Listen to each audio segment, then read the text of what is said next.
Pertemuan kami bukan hal yang direncanakan, bahkan tidak masuk akal. Aku hanyalah pekerja baru yang datang dengan satu tas kecil dan harapan untuk memulai hidup dari nol.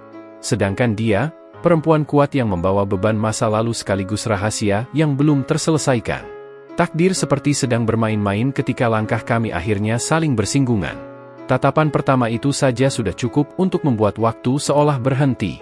Ada sesuatu pada dirinya, sesuatu yang membuatku ingin mendekat, ingin tahu, dan pada akhirnya, ingin melindunginya. Aku tidak tahu bahwa pertemuan itu menjadi awal dari kisah yang tak hanya memutarbalikkan hidupku, tetapi juga menghancurkan batas antara kewajiban, keberanian, dan cinta. Cinta yang perlahan tumbuh di tengah sunyinya hutan Kalimantan, di bawah langit yang sepi, dan di antara dua hati yang sama-sama pernah terluka. Dan dari sanalah segalanya dimulai. Puluhan hari yang kuhabiskan bersamanya akhirnya menjadikan aku bukan sekadar pekerja, tetapi suami, dan ayah bagi anak yang sedang ia kandung. Jangan lupa dukung channel ini dengan cara like, comment, share, dan subscribe agar kami semakin semangat menghadirkan kisah-kisah inspiratif lainnya. Nama saya Tommy, usia 27 tahun. Hidup saya biasa saja, tinggal di sebuah barak pekerja di ujung perkebunan sawit Kalimantan, menjalani hari dengan kemeja penuh debu dan sepatu kerja yang sudah lama tak berganti. Pekerjaan sebagai mandor lapangan memang tidak membuat saya kaya, tapi cukup untuk membuat saya bertahan hidup. Hari itu, hujan turun deras. Jalan tanah berubah jadi kubangan, dan para pekerja satu persatu mundur ke gudang penyimpanan alat. Saya memilih tetap mengecek area barat perkebunan yang katanya ada pohon tumbang. Itulah pertama kalinya saya melihatnya, perempuan itu, perempuan yang kelak menjadi istri saya. Namanya Rani, 32 tahun, janda, dan sedang hamil 3 bulan. Ia berdiri di bawah payung hitam besar, rambutnya sedikit berantakan tertiup angin, wajahnya pucat tapi tetap anggun. Saya mengenalnya sebagai pemilik perkebunan, pewaris tunggal dari mendiang ayahnya yang baru 2 bulan lalu meninggal. Jarang sekali ia turun ke lapangan. Tapi hari itu, entah mengapa, ia datang. Saya mendekat sambil menunduk sopan. "Bu Rani, cuaca begini sebaiknya ibu kembali ke rumah besar," ujar saya. Ia menatap saya, dan tatapannya membuat saya gugup. Ada sesuatu di balik wajah sendunya, seperti seseorang yang menahan banyak luka tapi memilih diam. "Saya hanya ingin lihat kondisi kebun," katanya pelan. Lagi pula, di rumah rasanya makin sesak. Saya tidak berani bertanya sesak oleh apa. Tapi saya sudah lama mendengar gosip, suaminya meninggal kecelakaan, dan keluarganya dari pihak mertua mencoba merebut hak waris. Rani hidup sendirian, mengandung tanpa pendamping. Angin kembali berembus, membuatnya sedikit menggigil. Ia memegang lengan saya untuk menjaga keseimbangan karena tanah licin. Sentuhan itu, membuat jantung saya berdetak lebih cepat dari biasanya. "Saya antar sampai mobil, Bu," kata saya. Ia tersenyum pelan. Satu senyum yang terasa lebih hangat daripada cuaca siang itu. Hujan terus memercikan suara, dan langkah kami memecah genangan kecil. Di tengah sunyi itu, ia berkata lirih, "Tommy, kamu sudah lama kerja di sini, ya?"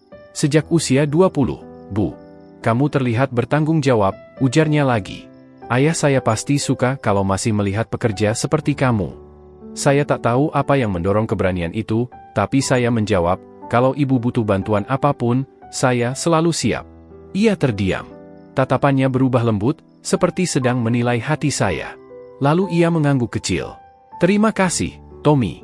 Itulah hari pertama saya merasa, mungkin hidup saya akan berubah. Saya belum tahu bagaimana caranya saya, seorang lelaki biasa, bisa berada di sisi seorang janda kaya yang sedang melewati masa paling rapuh dalam hidupnya. Tapi sejak hari itu, hujan, tanah basah, dan tatapan matanya terasa seperti pintu dari takdir yang sulit saya tolak. Dan saya tidak pernah menyangka, pintu itu akan membawa saya menjadi suaminya. Beberapa hari setelah pertemuan di bawah hujan itu, saya mendapat panggilan dari rumah besar. Seorang penjaga menyampaikan bahwa Bu Rani meminta saya datang malam itu juga. Jantung saya langsung berdegup kencang. Biasanya, urusan pekerja lapangan tak pernah sampai membuat pemilik kebun memanggil secara pribadi. Rumah besar itu berdiri megah di tengah perkebunan. Lampunya kuning, hangat, tapi suasana halamannya justru terasa sepi. Saat saya mengetuk pintu, Bu Rani sendiri yang membukanya. Ia mengenakan dres rumahan berwarna krem yang longgar, menutupi tubuhnya yang sedang mengandung. Wajahnya terlihat lelah, tapi tetap cantik, cantik dengan cara yang membuat saya sulit mengalihkan pandangan. "Tommy, Terima kasih sudah datang, ucapnya pelan. Saya siap bantu apapun, Bu. Ia memberi isyarat agar saya masuk. Begitu pintu tertutup, suasana sepi terasa lebih kuat. Hanya terdengar suara kipas angin di ruang tamu yang besar. Foto-foto mendiang ayahnya terpajang di dinding panjang, membuat tempat itu seperti museum keluarga. Bu Rani duduk perlahan, lalu menatap saya seolah ragu memulai. Tommy, belakangan ini saya merasa tidak aman di rumah ini, katanya lirih. Saya langsung duduk tegap. Ada apa, Bu? Mertua saya, mereka beberapa kali mengirim orang untuk memaksa saya melepas hak waris. Mereka bahkan mencoba masuk ke rumah ini 2 kali. Untung penjaga kebun cepat bertindak. Saya mengepalkan tangan.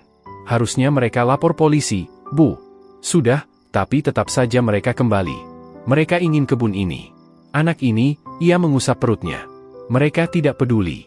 Saya tidak bisa menyembunyikan amarah yang tiba-tiba menyala. Perempuan itu tidak hanya sedang berduka, tapi juga harus melindungi bayi yang belum lahir. Dan ia hadapi semua itu sendirian. Tommy, bolehkah saya meminta satu hal? Suaranya bergetar. Tentu, Bu. Katakan saja. Ia menatap saya dalam-dalam. Tatapannya membuat dada saya terasa sempit. Bisakah kamu, sesekali berjaga di halaman atau di teras rumah ini? Setidaknya sampai bayi ini lahir. Saya tidak punya siapa-siapa lagi. Saya menelan ludah. Permintaan itu sederhana, tapi terasa besar. Dan jujur, saya tidak tahu apakah saya menerima karena kasihan, atau karena hati saya sudah mulai tertarik padanya. Saya bersedia, Bu. Kapanpun. Bu Rani tersenyum tipis. Terima kasih, kamu tidak tahu betapa leganya saya mendengarnya. Lalu, saat hendak berdiri, ia tiba-tiba kehilangan keseimbangan. Saya refleks menangkap lengannya. Tubuhnya jatuh ke arah saya, wajahnya hanya beberapa sentimeter dari dada saya. Nafasnya hangat, dan sesaat, dunia terasa berhenti. Tommy, maaf, saya hanya sedikit pusing, bisiknya. Saya pegangi, Bu. Ia mengangguk, tapi tidak langsung melepaskan pegangan pada lengan saya. Ada jeda yang panjang, sunyi, namun penuh sesuatu yang sulit dijelaskan. Sesuatu yang membuat saya sadar bahwa hubungan kami perlahan mulai berubah. Dan malam itu, ketika saya pulang, suara Bu Rani masih terngiang. Tommy, jangan tinggalkan saya sendirian. Saya tidak tahu apakah itu permohonan, atau isyarat tentang sesuatu yang lebih dalam. Malam itu menjadi malam pertama saya resmi berjaga di rumah besar. Bu Rani memberikan saya sebuah kunci cadangan gerbang dan titipan teh hangat dalam termos kecil. Katanya, ia tidak ingin saya kedinginan saat ronda. Tapi perhatian kecil itu justru membuat dada saya terasa hangat.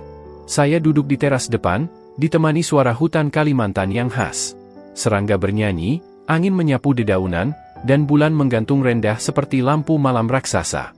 Rumah besar itu gelap di hampir semua bagiannya, kecuali satu jendela di lantai 2 tempat Bu Rani tidur. Di tengah kesunyian itu, saya mendengar langkah pelan mendekat. Saat menoleh, saya melihat Bu Rani keluar, mengenakan cardigan tipis, rambut sedikit berantakan, wajahnya pucat diterangi lampu teras. Tommy, kamu nggak apa-apa di sini? Tanyanya. Saya baik, Bu. Harusnya Ibu istirahat. Ia duduk di kursi di samping saya, tanpa diminta. Saya nggak bisa tidur, katanya lirih. Sejak ayah meninggal, rumah ini terasa terlalu besar dan sunyi. Saya menatapnya. Ada kesedihan yang dalam di matanya. Kesedihan yang tidak pernah benar-benar terlihat di hadapan para pekerja, tapi malam itu, semuanya tampak tanpa topeng. Kalau Ibu capek sendirian?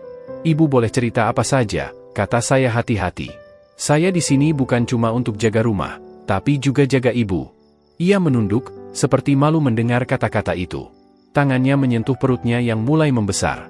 Kamu tahu, Tommy, ujarnya pelan. Dulu saya menikah bukan karena cinta.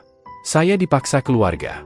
Suami saya baik, tapi kami tidak pernah benar-benar dekat. Saya hamil, justru ketika rumah tangga kami berada di ujung. Saya terdiam. Saya tidak tahu apa yang harus diucapkan ketika seseorang membuka luka sedalam itu. Saya tidak ingin anak ini lahir dalam ketakutan, lanjutnya.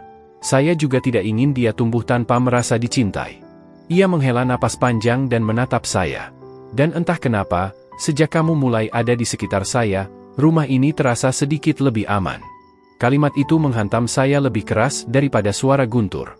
Saya hanya melakukan apa yang harus saya lakukan, Bu. Tapi kamu melakukannya dengan hati. Ia tersenyum kecil. Tidak semua orang mau menjaga wanita hamil yang sedang berjuang melawan keluarganya sendiri. Saya ingin menjawab sesuatu, tapi suara ranting patah dari arah pagar membuat kami berdua menoleh spontan. Saya langsung berdiri dan bergerak cepat menuju sumber suara. Hanya seekor rusa yang lewat. Tapi ketika saya kembali, saya melihat Burani berdiri sambil memegangi dada. "Bu, ibu nggak apa-apa?" Jantung saya deg-degan. Saya pikir itu orang-orang dari keluarga suami. Saya mendekat. Tangan saya memegang bahunya. "Selama saya di sini, nggak ada yang bisa ganggu ibu." Ia mengangguk, menatap saya dengan cara yang membuat dada saya bergetar. Lalu tiba-tiba, ia berkata pelan, "Tommy, kalau nanti saya ketakutan, bolehkah saya memanggilmu masuk ke rumah? Meskipun tengah malam? Sampai kapanpun, Bu." Untuk pertama kalinya, ia tersenyum tulus. Senyum yang hangat, dan entah kenapa, terasa seperti awal dari sesuatu yang tidak pernah saya bayangkan. Dan saat ia kembali ke dalam rumah, saya tahu, laki-laki sepertiku sedang berjalan masuk ke dunia perempuan itu. Dunia yang akan mengubah takdir kami berdua. Malam berikutnya, suasana rumah besar terasa berbeda. Udara dingin, angin dari hutan membawa aroma tanah basah, dan langit ditutupi awan tebal tanpa bintang. Saya tiba lebih awal untuk berjaga, memastikan semua pintu terkunci dan pagar aman. Sekitar pukul 10 malam, saya masih duduk di teras ketika lampu ruang tamu tiba-tiba menyala. Saya sedikit terkejut ketika melihat Burani berdiri di sana, mengenakan gaun tidur panjang berwarna biru lembut. Rambutnya diikat sederhana, wajahnya tampak masih lelah tapi lebih hangat daripada sebelumnya. Ia membuka pintu dan memanggil pelan, "Tommy, boleh kamu masuk sebentar?" Saya masuk dengan hati-hati. Rumah besar itu, yang biasanya terasa seperti gedung penuh bayangan, malam itu terasa lebih intim. "Maaf mengganggu tugasmu," ucapnya sambil duduk di sofa panjang. Tapi saya merasa gelisah. Saya duduk di seberangnya. "Gelisah kenapa, Bu?" Ia menatap lantai, lalu pelan-pelan mengangkat pandangannya. Mata itu, mata yang selalu tampak menyimpan banyak cerita. "Entahlah," katanya. "Sejak kamu mulai berjaga, saya merasa tidak sendirian. Tapi justru itu yang membuat saya jadi sering memikirkan banyak hal." "Hal seperti apa?" Ia terdiam. Lama. Jantung saya sampai ikut menunggu jawabannya. Saya takut. Takut pada masa depan. Takut anak ini tumbuh tanpa ayah. Takut menghadapi mertua saya. Takut kalau saya ternyata tidak sekuat yang saya pura-purakan. Saya menghela napas pelan. "Ibu nggak harus kuat sendirian." Ia menatap saya lebih lama dari biasanya. Ada sesuatu di balik tatapannya, sesuatu yang pelan-pelan membuat jarak di antara kami seperti semakin memudar. "Tommy," katanya pelan, "kenapa kamu begitu peduli pada saya?" Pertanyaan itu membuat saya tersentak. Saya mencoba menjawab, tapi kata-kata terasa macet di tenggorokan. Saya menarik napas. "Saya peduli karena ibu pantas dipedulikan.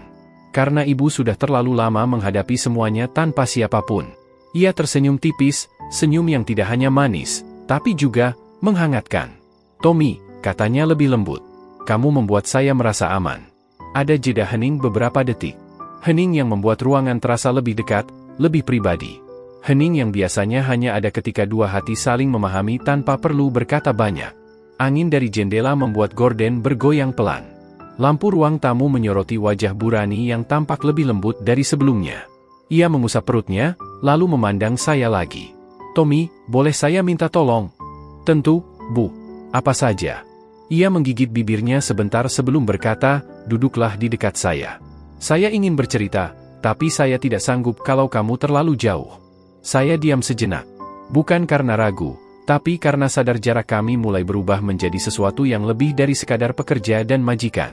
Saya akhirnya memindahkan duduk saya ke sofa yang sama dengannya. Jarak kami tinggal sejengkal. Saya dapat melihat bulu matanya, dapat mendengar napasnya yang sedikit bergetar. Ia bersandar pelan ke belakang, lalu berkata lirih, "Tommy, terima kasih sudah tetap di sini." Dan untuk pertama kalinya, saya merasakan kehangatan yang berbeda di antara kami. Kehangatan yang membuat saya sadar, hubungan ini mulai melangkah ke arah yang tidak terduga. Sejak malam di ruang tamu itu, ada sesuatu yang berubah. Bukan secara tiba-tiba, tapi perlahan, halus, seperti embun yang muncul tanpa disadari. Saya mulai merasa bahwa keberadaan saya bukan lagi sekadar penjaga malam, ada rasa yang tumbuh di antara kami, meski tak pernah diucapkan secara langsung. Malam berikutnya, saya datang seperti biasa. Namun kali ini, Bu Rani sudah menunggu di teras, membawa 2 cangkir teh jahe hangat. "Tommy, malam ini anginnya dingin sekali," katanya sambil tersenyum. "Saya buatkan teh. Kamu harus minum dulu sebelum jaga." Saya tertegun. Sudah lama tidak ada perempuan yang begitu memperhatikan saya. "Terima kasih, Bu," ujar saya pelan. Kami duduk berdampingan di kursi teras. Suasana malam itu berbeda, lebih tenang, lebih dekat. Lampu kuning dari langit-langit menerangi wajah Bu Rani, membuatnya tampak lebih lembut, lebih manusiawi di balik statusnya sebagai pewaris kebun sawit. Ia menatap hutan gelap di depan rumah, lalu berkata, "Tommy, kamu tahu tidak? Sudah bertahun-tahun saya tidak duduk dengan seseorang di malam hari seperti ini." Saya menoleh. "Kenapa?" "Karena hidup saya, kebanyakan diisi kewajiban, bukan pilihan." Ia tersenyum pahit. "Saya jadi istri karena dijodohkan, mengelola kebun karena harus, dan menghadapi semuanya karena tidak ada yang bisa saya andalkan." Ia menatap saya lama. "Sampai kamu datang, dan tiba-tiba semuanya terasa ringan. Saya merasakan tenggorokan saya mengering. Bukan karena dingin, tapi karena kata-katanya terlalu jujur. Saya hanya ingin ibu aman. Tapi kamu lebih dari itu, Tommy. Kamu membuat saya merasa dihargai." Ia mendekat sedikit, jarak kami kini hampir tidak tersisa. Saya bisa merasakan aroma lembut dari tubuhnya, campuran wangi bedak dan teh jahe. Jantung saya berdebar lebih cepat tanpa saya bisa mengontrolnya. Lalu, sesuatu terjadi, hal kecil, tapi terasa sangat besar. Tangan Bu Rani yang memegang cangkir perlahan menyentuh punggung tangan saya. Refleks saya menatapnya. Dia tidak menarik tangannya. Hanya membiarkannya di sana, hangat, lembut, dan penuh arti. "Tommy," suaranya nyaris berbisik, "apakah kamu merasa aneh dengan kebersamaan kita?" "Aneh?" Saya menggeleng pelan. "Tidak. Saya hanya takut kalau saya terlalu nyaman." Ia tersenyum tipis, senyum yang membuat malam terasa lebih dekat dari sebelumnya. "Saya juga takut, Tommy," katanya lirih. "Takut nyaman dengan seseorang yang seharusnya hanya bekerja untuk saya." Kami saling tatap. Tidak ada yang bicara setelah itu. Tapi tatapan itu lebih banyak dari sebuah percakapan panjang. Hening malam mengelilingi kami. Dan di tengah keheningan itu, saya tahu satu hal. Hubungan ini sudah melewati batas, sekadar menjaga. Namun anehnya, tidak ada satupun dari kami yang ingin mundur. Malam itu berbeda dari malam-malam sebelumnya. Awan gelap menggantung rendah, dan suara guruh terdengar jauh di hutan. Saya baru saja mulai berjaga ketika pintu rumah besar terbuka pelan. Bu Rani muncul, mengenakan cardigan panjang, wajahnya pucat, dan matanya sembab. Saya langsung mendekat. "Bu, ibu kenapa?" Ia tidak menjawab. Ia hanya berdiri di sana, seperti seseorang yang kehilangan arah. Waktu itu saya lihat tangannya bergetar halus. "Tommy, boleh kamu masuk sebentar?" Suaranya pelan, nyaris hilang di antara desiran angin. Tanpa menunggu pikir panjang, saya ikut ia masuk. Di ruang tamu, lampu hanya dinyalakan setengah, membuat ruangan tampak temaram dan hangat. Saya berdiri di depannya. "Ada apa, Bu?" Ia menunduk, menarik napas panjang sebelum akhirnya berkata, "Mertua saya, mereka datang lagi sore tadi. Mereka mengancam akan membawa saya ke pengadilan. Mereka bilang anak ini tidak pantas menerima warisan suami saya." Saya mengepalkan tangan. Mereka tidak berhak bicara seperti itu. Dan yang lebih menyakitkan, suaranya mulai bergetar. Mereka bilang saya wanita tak tahu diri. Hamil tapi tak punya suami. Mereka bilang saya memalukan. Ia menutup wajah dengan kedua tangannya. Bahunya bergetar. Pada detik itu, saya tidak lagi melihat seorang pewaris kaya. Yang saya lihat hanyalah seorang perempuan yang sedang hancur. Saya mendekat perlahan. "Bu Rani." Ia tidak menjawab. Saya memberanikan diri menyentuh bahunya. Tubuhnya langsung melemah, dan tanpa sadar, ia bersandar ke dada saya. "Tommy," suaranya pecah, "saya capek." Saya memeluknya. Bukan karena saya berani, tapi karena ia benar-benar membutuhkan seseorang untuk menahannya agar tidak jatuh. Tubuhnya bergetar dalam pelukan saya. Tangannya perlahan mencengkeram baju saya, seperti seseorang yang takut tenggelam. "Bu, saya di sini," bisik saya. "Saya nggak akan kemana-mana." Ia menangis pelan. Tangis yang jelas sudah lama ia tahan sendirian. Beberapa menit berlalu. Hening. Hangat. Dekat. Saat ia akhirnya mengangkat wajahnya, mata kami bertemu. Matanya basah oleh air mata yang masih tersisa, tapi ada sesuatu di sana, sesuatu yang sangat lembut, sangat rapuh, dan sangat memohon. "Tommy," bisiknya, "kenapa kamu selalu ada saat saya butuh?" Saya tersenyum kecil. Kalau saya bisa, saya ingin ada bukan hanya saat ibu butuh. Ia menatap saya lama. Napasnya terasa di dada saya. Jarak wajah kami hanya sejengkal. Terlalu dekat, hingga saya bisa merasakan hangat pipinya. Tommy, katanya lirih, kalau suatu hari saya bersandar padamu lagi, apa kamu akan menjauh? Saya menggeleng pelan. Tidak pernah. Ia menutup mata sejenak, seperti merasa lega mendengar jawaban itu. Lalu ia bersandar lagi ke dada saya, lebih dekat daripada sebelumnya. Malam itu, untuk pertama kalinya, saya merasa Burani benar-benar membuka pintu hatinya. Dan saya tahu, saya sudah terlalu jauh untuk mundur. Sejak malam ketika Burani menangis dalam pelukan saya, hubungan kami semakin sulit disebut biasa. Ada kedekatan yang tumbuh tanpa harus diucapkan. Setiap malam saya berjaga, ia hampir selalu keluar, sekadar menemani beberapa menit. Dan setiap kali ia muncul, jantung saya tidak pernah bisa tenang. Malam itu hujan turun sangat deras. Petir menyambar, membuat kaca jendela rumah besar bergetar. Saya sedang duduk di teras, berteduh di bawah atap, ketika pintu rumah kembali terbuka perlahan. Burani keluar dengan langkah hati-hati, mengenakan sweater tebal warna abu-abu dan kain panjang. Rambutnya digelung rendah, memberi kesan lembut dan dewasa. "Tommy, kamu nggak kedinginan?" tanyanya sambil memeluk tubuhnya sendiri. "Tidak, Bu. Saya sudah biasa hujan begini." Ia mendekat, wajahnya tampak lebih pucat dari biasanya. "Kalau begitu, boleh saya duduk di sini? Saya nggak bisa tidur." Hujan selalu mengingatkan saya pada masa-masa sulit. "Tentu, Bu." Ia duduk di samping saya, jaraknya hanya sejengkal. Hujan deras di depan kami membuat suasana terasa seperti dunia tinggal berdua saja. "Dulu," katanya pelan, "ketika saya masih dengan suami, setiap kali hujan, kami selalu bertengkar. Saya tidak tahu kenapa. Tapi suasana seperti ini, selalu membuat saya merasa sendirian." Saya menatapnya. "Sekarang ibu tidak sendiri." Ia tersenyum tipis, tapi senyum itu penuh arti. Kami terdiam cukup lama. Hanya suara hujan yang berbicara. Lalu tiba-tiba, kilat menyambar cukup dekat. Burani tersentak dan tanpa sadar memegang lengan saya. Saya menoleh cepat. Tangannya mencengkeram kuat, hangat dan gemetar. Ia mencoba melepaskan, tapi tidak langsung. "Maaf, Tommy," ucapnya malu. Saya kaget. "Nggak apa-apa, Bu." Namun ketika ia menarik tangannya, jemarinya menyapu punggung tangan saya. Sentuhan kecil itu saja sudah cukup membuat dada saya sesak. Ia menunduk, wajahnya memerah seketika. "Tommy," katanya pelan, "kenapa kamu harus datang ke dalam hidup saya di waktu seperti ini?" Pertanyaan itu membingungkan, tapi juga membuat dada saya terasa hangat. "Maksud ibu?" Ia menarik napas panjang. "Kalau kamu datang saat saya sedang bahagia, saya mungkin tidak akan sejauh ini membuka diri. Tapi kamu datang saat saya paling rapuh. Dan justru di saat itulah, saya merasa sangat membutuhkanmu." Hujan makin deras. Ia menatap jauh ke depan, lalu menambahkan dengan suara hampir berbisik, "Saya takut terbiasa denganmu." Saya menelan ludah. "Kalau ibu takut, saya juga takut." Ia menoleh, mata kami bertemu. Mata itu, jujur, lembut, tapi menyimpan banyak rasa yang belum terucap. "Tommy," katanya lirih, "kalau suatu hari, saya meraih tanganmu lagi, apa kamu akan membiarkan saya?" Saya tidak menjawab dengan kata-kata.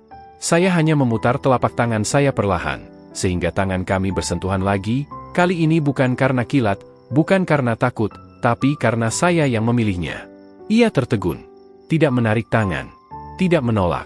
Hanya diam, membiarkan jari-jarinya bersentuhan dengan jari saya. Hening yang aneh.